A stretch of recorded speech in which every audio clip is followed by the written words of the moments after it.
Steph Mazanowski here from Masterminds Media with another installment of the Masterminds mini-series on marketing. We need to have a little chat about this whole ROI thing. You guys who are trying to track every last lead to try and figure out where they came from are crazy. You're crazy. It's so 1980s. Let me give you an example. You're driving down Veterans Parkway, you see a billboard, it has a hammer on it, you keep driving, you don't even know you saw it, total subliminal messaging. Until you stop at the stoplight next to that van that just so happens to have that same hammer on it. Again, what a coincidence, but you keep driving, you do nothing about it, but you might start thinking about this deck that you might want around your hot tub. You go about your day, in and out of business meetings, tend to the kids after school programs, whatever it is. You get home, you grab the mail, you're flipping through your neighborhood magazine. What do you know? ABC Hammer Company. That's the third time today that I've seen that hammer. And there's an article about decks. What do you know? Am I going to call them right now? Of course not. It's time for Wheel of Fortune. So I'm going to pour a glass of wine, I'm going to kick back, I'm going to watch the wheel, and I'm going to look for deck ideas on Pinterest. And then tomorrow, I'm going to Google ABC Hammer Company, and I'm going to call them, and I'm going to see, they look legit, they have a nice website, they've got good reviews. I'm going to call them for a quote. They think Google sent me because I called this special number associated with Google, but really guys, what method of advertising brought me?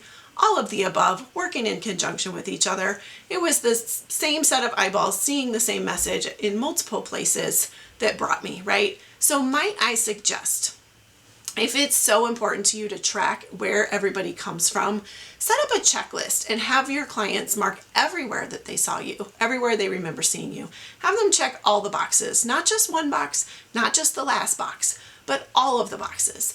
And then at the end of the year, tally up the top 3 or 4 ways that people saw you.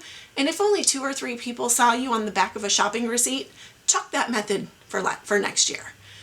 Tracking is fine, but getting hung up on the tracking and thinking that it's truly one method that is sending somebody is not good. Timing is also key. What is the timeline of your product or service? Is it instant need? Is it 6 months, a year, maybe longer than a year? You might be trying to track something that's not even finished yet. They may not need you for another year, but they saw your ad today. And if you're trying to track after 3 or 6 months, that number has not converted yet. So you got to wait a little bit, see if things are working. It's constant and consistent repetition in front of the same people over and over and over again from multiple directions. And then guess what? As soon as they need your product or service, you're top of mind because you've been in front of them no matter which way they're looking. Make sense? More to come on choosing the right channels based on the various layers of the funnel.